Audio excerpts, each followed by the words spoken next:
Billy Buckets. Oh my goodness. This is very like Rudy-esque, right? Like if you watch Rudy on YouTube, Rudy's very smart, like very, very smart guy. Very smart business mind, knows way more about running a business, about running a card store than I probably ever will. So this is very Rudy-esque. The reason that I'm recording this video is because the last storage unit that we visited, that one went over pretty well and you guys seem to enjoy it, so I figured, well, why don't we go to a different storage unit today with some more sellable inventory, stuff that actually will move occasionally, and talk about that. This is really not a whole lot different than what we talked about in the last video, but it is different products. So this is not a green screen. These are all cases of Elite Trainer boxes behind me, and this is the struggle of a Pokemon card store owner. I'm never going to complain about it because this is what I signed up for. If you want to own a Pokemon card store, granted, I hope we never have to go through what we went through when it was pandemic times. A lot of times this is the stuff that you have to order in order to get strong allocations, in order to get the sets that you want, in order to get a bunch of Evolving Skies, or in order to get a bunch of Lost Origin.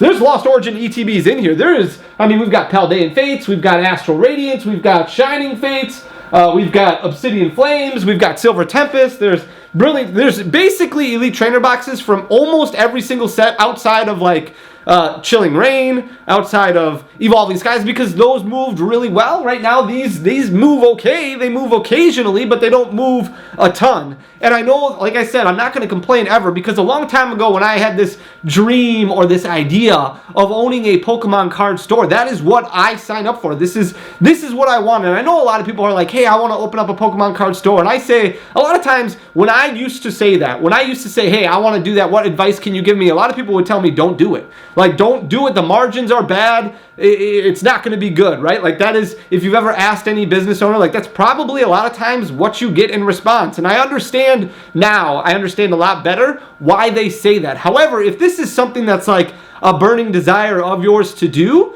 go nuts. I say go for it. However, it's very important that you understand the realities of it. The realities of it is that it is very, very difficult. It is a grind. You have to adapt. And if you don't adapt to what's going on in the market, it's going to be a bad time. Like we had this period of time for a couple of years where sets came out and they sold really well, and the margins were good. You weren't necessarily getting MSRP for every product, but some product that came out you were getting MSRP for, or even a lot of store owners who took advantage of those times and they were selling products above MSRP. And the reason they were doing that is because otherwise, this is what you have.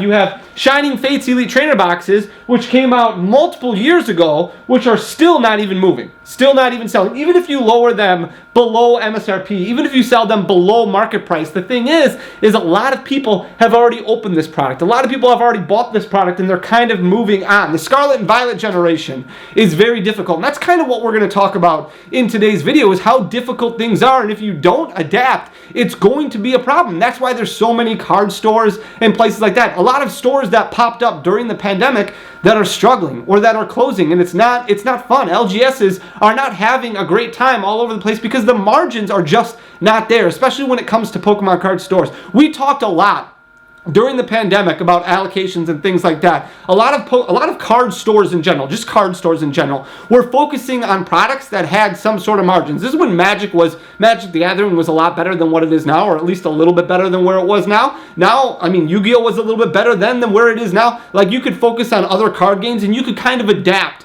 to what your league looked like, what your atmosphere looked like, what your community was interested in. And if you had a big Yu-Gi-Oh community around you, you could focus on that. Nowadays, you're kind of hoping that you have a One Piece community, or you have maybe a Lorcana community, even though that's kind of tailed off a little bit, and that way you can adapt to them and you can fill your shelves with those products. But right now, those products are tough to come by, so this is what you get. And a lot of times, it's leftover product that doesn't necessarily sell. And in the last video that we kind of talked about a lot of dead inventory, a lot of people were like, well, just sell it at a discount. Just sell it at, a cheap price, or donate it. Like, we've done a lot of that. We've done a lot of donating. We've done a lot of times where we sell below even wholesale costs, just to move stuff, just to free up space. And that, I mean, you're taking a bath a lot of times. You're taking a bath in what you put into that product. And that just happens. That's part of the reality. And that's why I said this video isn't to complain. It's just more to impress upon people who might be interested or might want to know what the back end looks like. This is kind of what it looks like. It's not always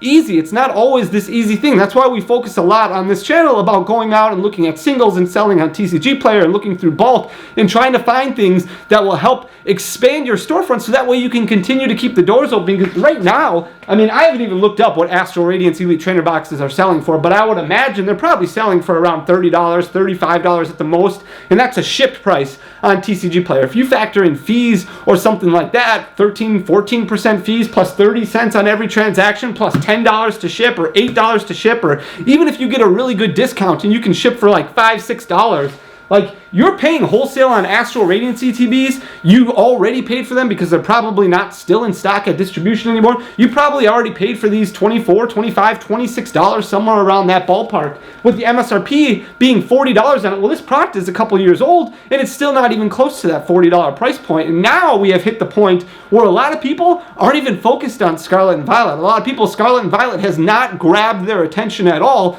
outside of maybe Paldea Evolved. And we'll talk about Twilight Masquerade in tomorrow's video and why that might, it'll be interesting to see what happens with that set. But a lot of people are just focusing on Sword and Shield, and you can call it market correction, you can call it demand. Demand is based off of a lot of different variants, a lot of different factors play into demand, and that's why there's so much attention paid on Sword and Shield, because there's just not the demand there for Scarlet and Violet era. Like I said, outside of Paldea Evolved, which was less printed but still available, even though Pokemon is scaling back on a lot of their printing, it's still not enough. And if you look, there's so many. Here's the products. This is what I want to talk about. So this is a Scarlet and Violet booster box right here, right? Just Scarlet and Violet base. You can find these booster boxes. You can find them by the case for basically like $540. I forget what it was, but P Football Pete on eBay, he does a mass amount of product, just a mass amount of product sales, selling these. I think it was $500 for a case. $500 for a case of 6. You are taking a bath on that. Like, you are losing money probably at that, but you have to move on. You have to move out that inventory so you can invest it into something else that might have a little margin. The problem right now is Pokemon isn't really printing anything that has that margin associated with it. Unfortunately, they're just not. Like, we have these collection boxes. Collection boxes come out in Pokemon all the time. Pokemon card collection boxes come out all the time. And because they all feature Scarlet and Violet era packs, they don't move. I was looking on TCG Player the other day, and TCG Player is not the perfect barometer, but just to get an idea of what sales look like, and this product came out a couple weeks ago, and there was only a handful of sales on there. Now, yeah, you can go and you can buy these at Target, at Walmart, and pay the $22 or whatever it is MSRP on them, but even on TCG Player, they're selling for, $14, $15 shipped, which is basically wholesale just to move. And inside, you've got Paradox Rift, you've got Scarlet and Violet base, you've got, looks like, a couple of Temporal Forces, and unfortunately those sets don't get a lot of people excited. So a wholesale product like this, which wholesale you're getting for like $13, $14, to basically maybe sell at wholesale, it doesn't work. And this is one of the more recent ones that came out. Another one that recently came out was this, the League Battle decks. These are actually pretty good. So these have Mew EX in it. They've got 3 different Gardevoir EXs in it. Gardevoir has been printed a million times already. So this is great for somebody who's looking to get in the game or maybe find a decent deck at a decent price point. I think the MSRP on this is like $30, somewhere around there. It does come with a Lumineon V, which is good. It comes with a Radiant Greninja, which is good. It comes with 4 Ionos, which was good, but they printed so many of them in Paldean Fates that the price point of that shot down. You could basically build this deck much cheaper than you could even buy it. Like, you can go on TCG Player, go TCG Direct, and you might be able to buy it all for less than this if you're buying this deck in specific. And there's tweaks and stuff that you want to make in order to make this ultra competitive, and Gardevoir not as good now as what it was pre-rotation. So we'll see what happens when Twilight Masquerade releases, but this is another $30 product that you probably bought a little bit of if you're a storefront, just to try and make sure that you keep allocations, you keep spend up and things like that. But unfortunately, not really flying off the shelf, not moving very well. Another product that came out, these come out all the time, and these are mini portfolios. So I didn't even open this one yet. I believe it's Temporal Forces that come inside, but you see these in big box stores all the time, where they come in like a little plastic wrapper, and then they've got a little one-up binder, where you can put like 30, 40 cards in or something like that, and then it's got a Temporal Forces booster pack in it. So the MSRP on these is probably like $6, $6.50, and all you're getting inside is basically a little one-up binder and then a Temporal Forces booster pack. These are more catered towards like really young collectors or kids who maybe want to collect a little bit, maybe learn to play the game a little bit, not really catering towards LGSs or to an ultra competitive community or even a casual competitive community. And since they are available, this is more like an item that gets put out at checkout or at the checkout at a big box store as like an impulse buy, like as they call it. It doesn't do very well on its own, and really the guts in here is just the Temporal Forces booster pack, but you are paying basically for the booster pack, you're paying MSRP pricing, and then the binder basically is included when you're buying it wholesale, and they just don't move. So that's another product that recently came out, just like the last one that I wanted to talk about was the Armorage EX Premium Collection. So this one, they did a Charizard version of this, a Charizard variant, which actually did sell fairly well. That one wasn't bad. And we did have the Iono milk cartons. Those sold okay, even though allocations for those were absolutely terrible for a lot of LGSs. And that's the other thing. Pokemon is really focusing on making sure that things are readily available at big box stores, which is hurting LGSs in general. But if you look at this, I mean, they're trying different gimmicks to make these things sellable, but at the end of the day, maybe it is just overpopulation. Maybe there's just too many products that are coming at you, and that's something that you can comment down below and let me know what you think. But you get a couple of Paradox Rift, you get what looks like a Paldea Evolved or an Obsidian Flames, and you get a couple of Temporal Forces, and then you get the Armorage EX Full Art, which is kind of cool. Like, it's a cool product, but not, I think the MSRP on this is like $40. If you look on TCG Player, it's already selling for $30, and it's just not moving. They just don't move because the interest and the demand is not there. So as a store owner, you have to figure out what you can do to adapt, and maybe you focus more on the singles market. Maybe you take a step back from Pokemon and focus on a different game, but that's why you go into maybe your local game store and you see a lot of board game focus, you see a lot of tabletop game focus, you see a lot of hobby supplies focus,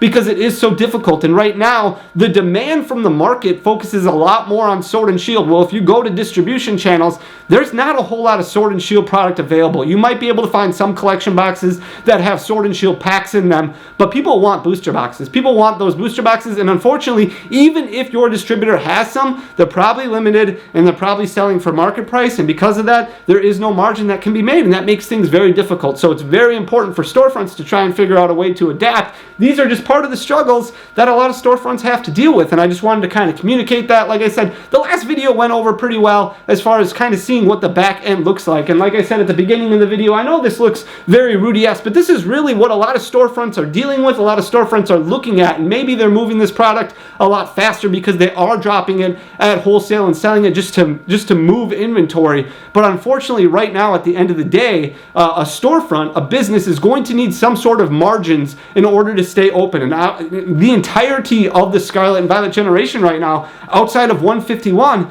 that margin just hasn't been there, which makes things a lot more difficult for your local game store to stay open. So make sure you support your local game store. I'm not saying support me, but support your local game store. Like, that's kind of the big thing. I'm kind of going through a lot of inventory right now, updating pricing on the website, bringing stuff down so that way we can start moving through some of this stuff, because there's too much. And if Pokemon's going to continue to put out more and more product instead of backing off a little bit, then, I mean, you do have to worry about that whole phrase of the junk wax era and things like that, because it does become so difficult for these things to move at any sort of margin whatsoever. So I hope you like the behind the scenes video. Thanks so much for checking it out. If you do enjoy the content, please hit that subscribe button down below. I hope my voice is probably echoing really bad. I hope you guys can see me okay. I'm not good at this, but thank you so much just for being here. I love you guys. I'll talk to you again tomorrow. Until next time, peace!